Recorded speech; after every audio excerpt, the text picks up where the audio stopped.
Y ya estamos en contacto con nuestro amigo, columnista habitual, aunque ahora un poquito más esporádico, Carlos Méndez. Carlos, buenos días, ¿cómo te va? Muy bien, Mario, ¿cómo estás tú? Sí, efectivamente, como tú has indicado, la situación en Chile está, digamos, podríamos decir, no en pausa, pero no con noticias muy relevantes de carácter internacional, como para estar informando o analizando con tanta frecuencia. Por ejemplo, sería más importante, ¿no es cierto?, tratar el tema de Brasil, el socio de Argentina y de América Latina más potente. Uh-huh. Entonces hay que guardar, ¿no es cierto?, las proporciones de la información también, ¿no es cierto? Así es. Pero me interesó mucho porque, claro, si nosotros le decimos a un joven que una vez el general Prats fue un hombre sostenedor de la democracia en Chile, el general Prats en los oídos de un joven no va a significar demasiado, pero en quienes ya tenemos unos años, lo recordamos con un enorme afecto por el papel digno que tuvo allá en Chile y se exilió a la Argentina y aquí hace 48 años fue asesinado vilmente con un atentado y me gustaría que vos rememores un perfil del general Prats y rememores aquella tragedia que terminó con la vida del digno general chileno y de su esposa, y además que nos cuentes un poquito cómo fue el acto de homenaje que se hizo hace poquitos días atrás por parte, creo yo, que de la embajada chilena, y no sé si con la participación de personas de argentinos. Sí. Vamos a intentar hacerlo lo mejor posible, Mario. El general Carlos Prats era comandante en jefe del ejército, fue comandante en jefe del ejército, producto de un asesinato previo.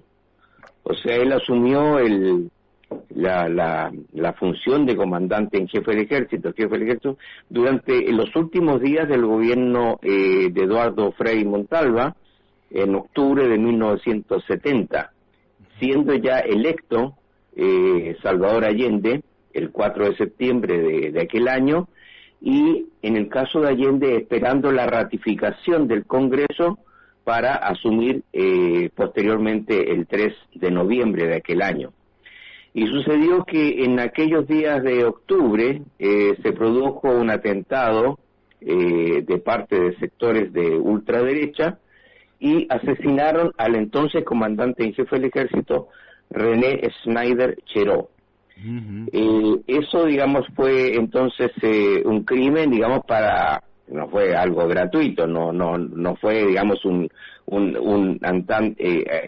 atentado de un grupo de chorros, no, la intencionalidad de ese grupo era digamos, incentivar, ser, digamos, un detonante para que las Fuerzas Armadas dieran un golpe de Estado e impidieran el ascenso de Salvador Allende los días posteriores. Uh-huh. Como ves tú, estos asuntos, digamos, demostraron también cuál era la situación que se vivía en Chile políticamente digamos, en el año 1970.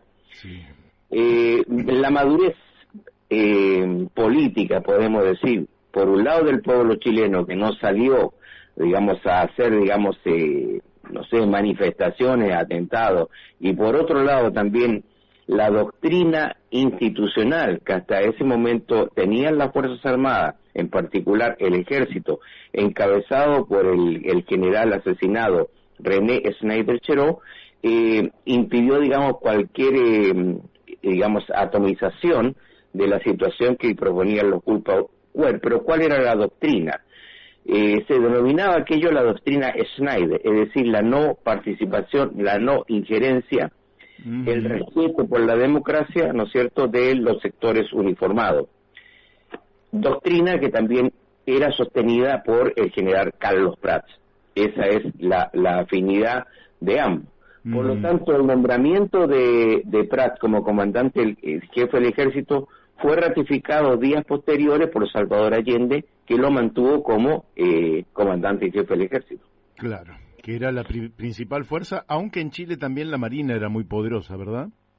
Sí, pero como se verá, por lo cierto, posteriormente, bueno, aquí diríamos, los ríos donde manda capitán no manda marinero, pero sino que, digamos, siempre, digamos, el ejército pasa a ser, en el caso chileno, como la vanguardia o el Estado Mayor, ¿no es cierto?, de las Fuerzas Armadas, y se siguió sosteniendo de aquella manera. Ahora bien, esa doctrina de Snyder, seguida por Prats, es, digamos, lo que va a suceder los 3 años de gobierno durante de Salvador Allende, del gobierno de Salvador Allende. Y Prats logró sostener esa doctrina y manteniendo una sólida conducción político-militar de su fuerza y siendo un aliado institucional del gobierno de Salvador Allende. Voy a recordar acá una frase, una locución del general René Snyder Cheró, que tocó la coincidencia que cuando yo estaba en la Escuela Militar Bernardo O'Higgins, a un día de ser designado o digamos como oficial de ejército, en el año 1967, exactamente el 31 de julio de 1967, el general era coronel, entonces Snyder Cheró, era director de la escuela militar y nos hizo una locución. Ajá. Y en su locución yo escuché lo siguiente, que lo tomé nota y lo mantengo hasta hoy día. El ejército, dijo Snyder, es un partido político más, pero leal al gobierno. Esa era su interpretación del papel del ejército en el año 1966-67. Cuestión que a mí me hizo posteriormente leer a un sociólogo militar argentino, Benjamín Rattenbach, claro, que también decía, digamos, que el ejército es un Estado dentro del Estado, pero, digamos, etcétera. Entonces, digamos, te digo todo esto porque la doctrina, y tú estabas analizando, ¿no es cierto?, anteriormente las razones del golpe de Estado en Argentina, es cómo fuerzas externas y también internas, por supuesto, rompen el papel, el rol que deben cumplir las Fuerzas Armadas en una sociedad democrática republicana, que es, digamos, los temores que aún en diferentes países sudamericanos tenemos, ¿no es cierto?, en riesgo. Son interesantes estas reflexiones porque estas no son improvisaciones, ni la de Pratt ni la de Snyder, sino que ellos sostenían una doctrina que fue rota, que fue quebrada, precisamente con el golpe de Estado de Pinochet, de Augusto Pinochet y los otros altos mandos, digamos, de la Fuerza Aérea y de Carabineros de Chile, también de la Marina, fundamentalmente, como tú estabas señalando, y rompen esta doctrina y le dan el golpe de Estado a Salvador Allende, a su gobierno, rompiendo, ¿no es cierto?, las tradiciones y democráticas y del Estado. ¿Qué sucede? Que durante los momentos más críticos del gobierno de la Unidad Popular de Salvador Allende, el general Prats fue llamado, a partir de la crisis de octubre del año, en Chile parece que todo sucede en octubre, ojo, estamos en octubre, del año 1972, lo nombra, hace una introducción con la Fuerza Armada, y Allende nombra al general Prats como ministro del Interior. Hasta marzo de 1973, donde se hacían las elecciones parlamentarias de aquel año. Entonces, una crisis que no vamos a describir acá porque nos tomaría mucho tiempo, pero muy crítica, más de la que tenemos acá en Argentina o de la que tenemos actualmente en Chile, con violencia, saqueos por parte de atentados rutinarios de parte de sectores golpistas y de ultraderecha, caída de torres de electricidad, etcétera, o sea, provocando crisis, digamos, y contubernio manejados, como tú estabas analizando anteriormente, digamos, manejado, digamos, desde la Embajada de Estados Unidos y desde el Departamento de Estado del gobierno de Nixon. Y eso fue, digamos, tratando, ¿no es cierto?, de mantener la estabilidad y la gobernabilidad. El general Prats, siendo comandante en jefe del ejército como ministro del Interior, mantiene, ¿no es cierto?, esa situación por largo tiempo. Y se mantuvo como comandante en jefe del ejército hasta más o menos a fines de agosto del año 73, pero llegó ahí una situación de ya insostenible para él como persona, y al quedar, digamos, podríamos decir, aunque interiormente en la Fuerza Armada se da así, en minoría dentro del cuerpo general, que es lo que lo hace renunciar al cargo de comandante en jefe y entregarle, ¿no es cierto?, ese cargo al presidente Allende. Y además, hay que contar todo, Mario, hay que ser objetivo, con la recomendación de que él asumiera la comandancia en jefe del ejército el posterior golpista, ¿no es cierto?, o tal vez ya estaba en esa tarea, de Augusto Pinochet. Esto, digamos, que hubo semanas, 3-4 semanas antes del 11 de septiembre de 1973. Venido el golpe, vamos, digamos, con la situación posterior del exilio, se decía, digamos, de que había resistencia al golpe en los primeros días. Yo estaba en Chile en aquel entonces, y corrían rumores, no precisamente por WhatsApp, porque eso no existía, ni por redes sociales, pero era muy potente al decir que venía sectores de resistencia por el norte, conducido por el general Pickering, y por el sur con el general Prats, cuestión que era sumamente falso. Ante esta situación y peligro de su vida, el general Prats logró tener autorización de la dictadura militar y salir, digamos, con mucha custodia por vía digamos, terrestre hacia Argentina, donde a fines ya de octubre estaba, digamos, aquí en la ciudad de Buenos Aires, y digamos, tenía la protección entonces de Perón. Entiendo que ya él estaba en el gobierno, digamos, a fin del 73.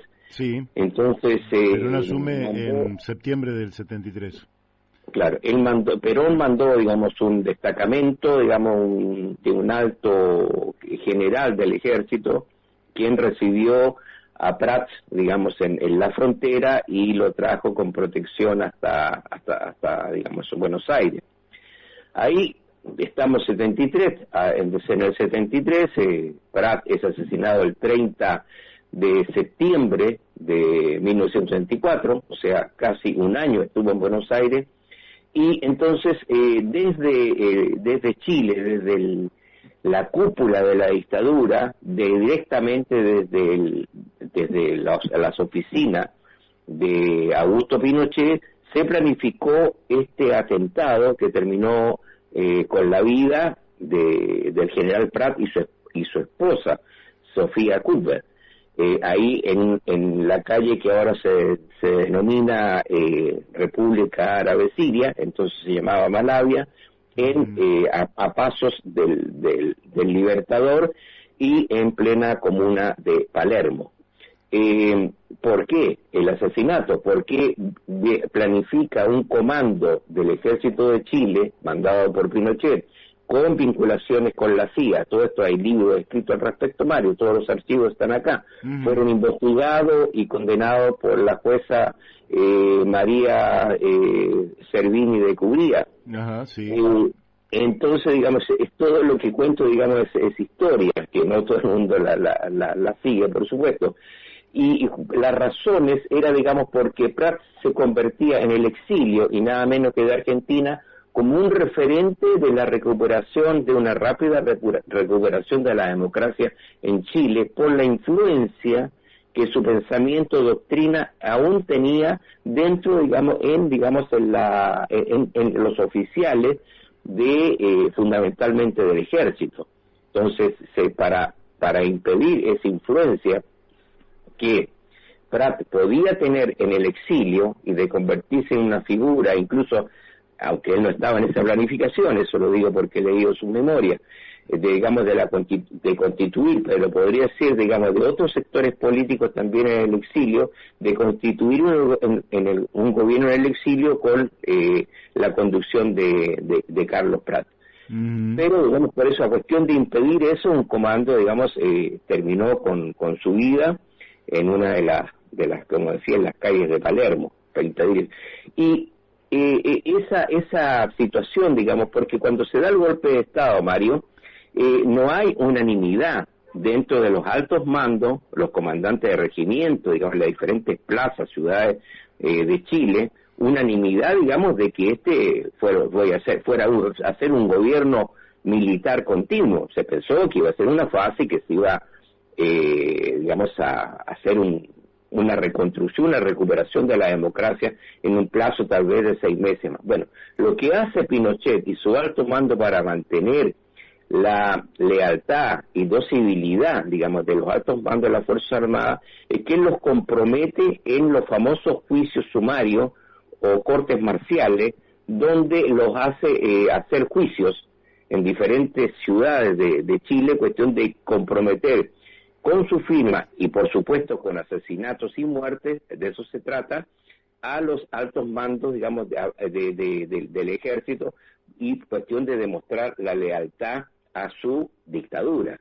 Es aquello, digamos, que se denominó la caravana de la muerte, que fue, digamos, instrumentalizada a través de un general, Arellano Stark, que en un helicóptero Puma fue viajando por diferentes ciudades desde Santiago hacia el norte y hacia el sur, comprometiendo, ¿no es cierto?, a coroneles, comandantes, digamos, en estos asesinatos, que era una demostración de lealtad hacia el Führer, diríamos. Qué bárbaro, ¿no? Qué gobierno sangriento, sanguinario, ¿no?, de Pinochet. Fueron muy pocos, digamos, oficiales de alto rango que, digamos, no aceptaron. Uno de ellos yo lo conocí, un coronel que conocí en Holanda, que era, digamos, de un regimiento de Talca, que se negó a cumplir esas órdenes y no participó en estos homicidios. Como digamos, el coronel Jara, ya fallecido, y también otro coronel en la zona norte, pero fueron muy pocos, digamos, los que resistieron, ¿no es cierto?, a aquel compromiso de muerte con el dictador. Bueno, son los que salvaron en alguna medida la dignidad de los militares chilenos. Lamentablemente prevalecieron los otros, pero bueno, la historia llega hasta aquí. Creo que ha sido una rememoración muy válida, un cierto homenaje, si se quiere, desde la brújula al general Carlos Prats, y nosotros ya nos tenemos que despedir. Carlos, te mandamos un fuertísimo abrazo. Otro para ti, Mario. Hasta la próxima. Chao. Chao. Bueno, hemos hablado con Carlos Méndez.